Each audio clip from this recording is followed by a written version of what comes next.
بالکل بات غلط ہے۔ ضیاء القرآن میں مختلف مقامات پر اس کی تشریح گزر چکی ہے۔ خارجیوں جدید و قدیم کے علاوہ تمام امت اس بات پر متفق ہے کہ حضور نبی کریم رؤوف الرحیم علیہ الصلوۃ والسلام کی بارگاہ بے کس پناہ میں جب کوئی غلام درود السلام عرض کرتا ہے تو اللہ کے حبیب اس کو سلام کا جواب دیتے ہیں۔ سبحان اللہ، یہ اس پر تمام امت کا اتفاق ہے۔ جب کوئی حضور کا غلام اپنے آقا کی بارگاہ میں درود السلام پیش کرتا ہے، اللہ کے حبیب اسے سنتے بھی ہیں اور اس کو جواب بھی دیتے ہیں۔ جس کو خواص اپنے کانوں سے سنتے، جو خاص حضور کے غلام ہے نا، وہ حضور کا جواب اپنے کانوں سے بھی سنتے ہیں۔ سبحان اللہ، اور لذت جواب سے سرشار ہوتے ہیں۔ سنیے اس پر دلیل۔ مصر کے مشہور ولی کامل ہے حضرت سید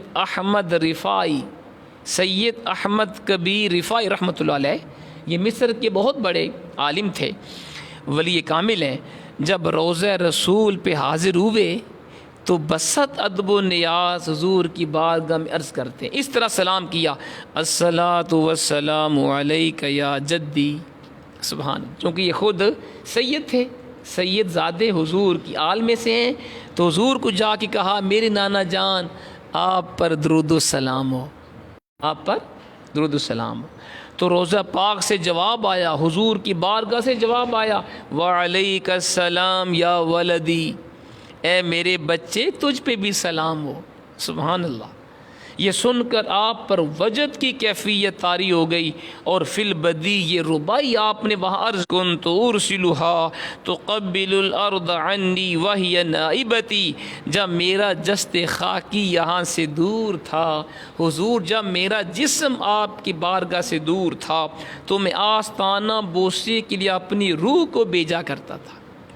یعنی حضور میرا جسم تو مصر میں رہا کرتا تھا اور میری روح آپ کی بارگاہ میں آ کے حاضری دیا کرتی تھی۔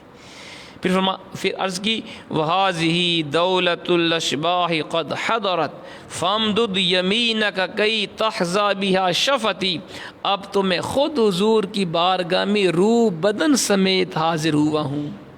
حضور دست پاک باہر نکالیے تاکہ میں بوسہ دے کر دل کی حسرت پوری کر سکوں۔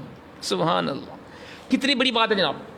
عرض کی، آقا میرا جسم مصر میں ہوتا تھا، میری روح روزانہ آپ کی بارگاہ میں حاضر ہوا کرتی تھی، آج میں روح جسم سمیت آپ کی بارگاہ میں حاضر ہوا ہوں، اپنا دست انور باہر نکالیں تاکہ میں بوسہ بھی دوں اور اپنے دل کی تمنا پوری کروں۔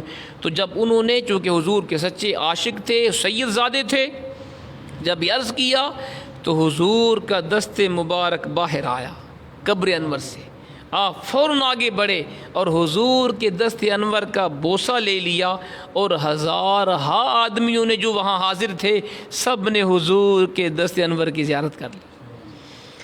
اس لیے جناب اعلی حضرت امام اہل سنت امام محمد رضا خان فاضل بریلوی رحمۃ اللہ علیہ کا وہ شعر بالکل صحیح ہے، تو زندہ ہے واللہ، تو زندہ ہے واللہ، میرے چشم عالم سے چھپ جانے والے، یا رسول اللہ آنکھ والا تیرے جوبن کا تماشا دیکھے، دیدہ کو کیا آئے نظر کیا دیکھے، جو ہو اندھا، اندھا اگر کہے جی سورج مجھے نظر نہیں آتا، سورج ہے ہی نہیں، تو کیا ہم اس کو مان لیں گے؟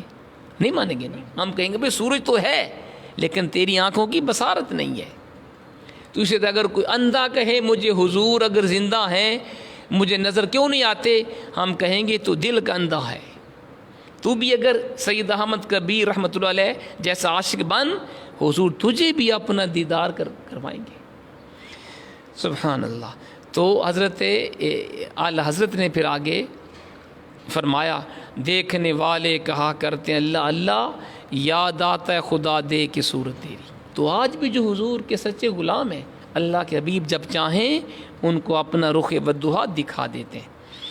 اس واقعہ کو، یہ جو واقعہ میں نے سنا نا آپ کو، اس واقعہ کو دیگر علماء کے علاوہ علامہ جلال الدین سیوطی رحمۃ اللہ علیہ نے شرح الصدور میں لکھا، اور مولانا اشرف تھانوی جو مسلکن دیوبندی ہیں انہوں نے اپنے رسائل میں یہ واقعہ لکھا ہے۔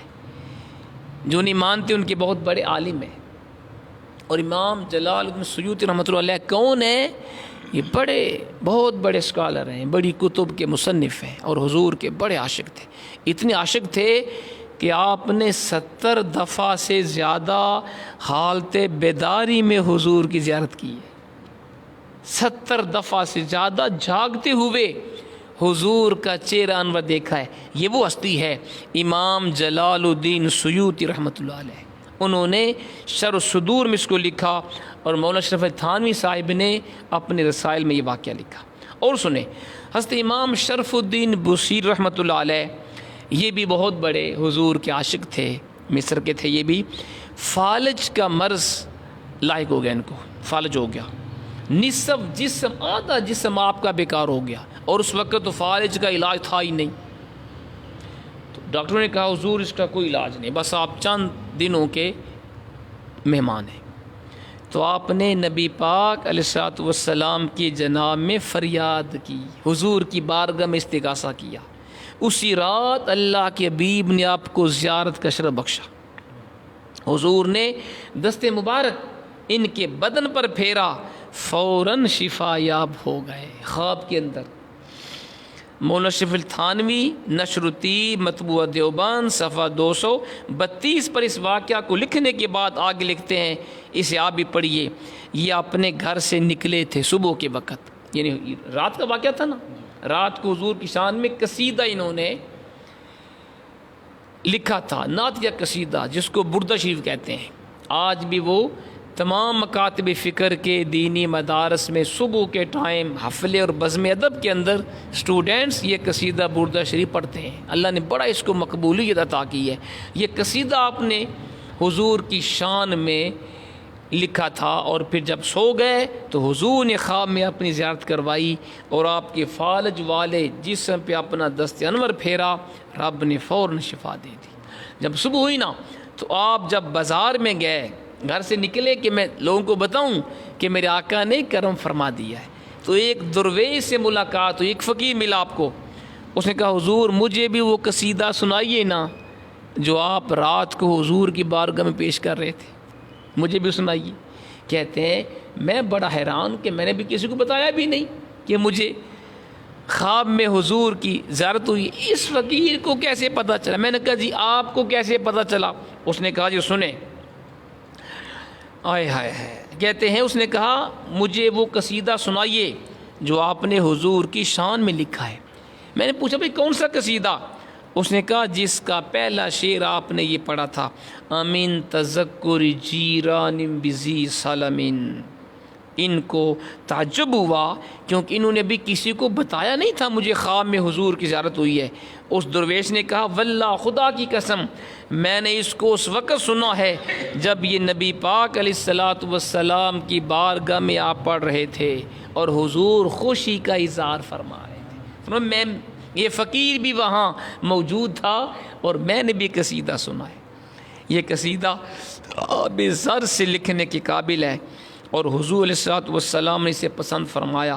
اور پھر حضور نے شرف الدین بصیر رحمہ اللہ کو اپنی چادر تحفے میں عطا فرمائی تھی، اور چادر کو عربی میں کہتے ہیں برد، اس لیے اس قصیدے کا نام ہے قصیدہ بردہ شریف. حضور نے خواب کے اندر ہی اپنی چادر مبارک اتار کے اپنے غلام اور نعت گو شاعر کو عطا فرما دی تھی. فرماتے جب میری آنکھ کھلی اللہ کے حبیب تشریف لے کے جا چکے تھے، اور حضور نے جو مجھے چادر مبارک خواب میں عطا فرمائی وہ میرے کندھوں پر موجود تھی. اس لیے اللہ حضرت نے فرمایا تو زندہ ہے واللہ، تو زندہ ہے واللہ، میرے چشم عالم سے چھپ جانے والے. سبحان اللہ. یہ قصیدہ آب زر سے لکھنے کی قابل ہے، اور نبی پاک علیہ الصلوۃ والسلام نے اسے پسند فرمایا. اس کا ایک شعر آپ بھی سن لیں، ان شرک سازوں کے فتووں کی حقیقت کھل جائے گی. یہ جو شرک کے فتوے لگاتے ہیں کہ حضور کی بارگاہ میں استغاثہ کرنا پکارنا شرک ہے تاکہ ان کو اللہ تعالیٰ ہدایت دے. اس کا ایک شعر جی سنیں. آپ نے اس کی یا اکرم الخلق مالی من الوذ بہ سواک عند حلول الحادث العممی. اے ساری مخلوق سے زیادہ سخی مصائب و آلام کے وقت حضور کے بغیر میں کس کے دامن میں پناہ لوں. عرض کی آقا آپ سب سے زیادہ سخی ہیں، تو میں مصیبت کے وقت آپ کے سوا کس کو جا کے پکاروں؟ تو آپ میرے آقا ہیں، آپ میرے مولا ہیں، آپ میری مشکل کو حل فرمائیں۔ ہمارے عہد کے نابغہ روزگار شاعر عبدالعزیز خالد کی یہ اشعار بھی سن لیں، یہ بہت اچھے شاعر تھے۔ آپ نے لکھا: تو خورشید سحر، تو بدر کامل، ہر ادا تیری نگاریں مشک آگیں، عنبر افشاں یا رسول اللہ، تیری رحمت کے دروازے کھلے ہر کاہو ماہ پر، ہے تو واحد انیس مستمداں یا رسول اللہ، عزیز خاطر شفتہ حالاں کون دنیا میں، تیرے دیوانے پکڑے کس کا دام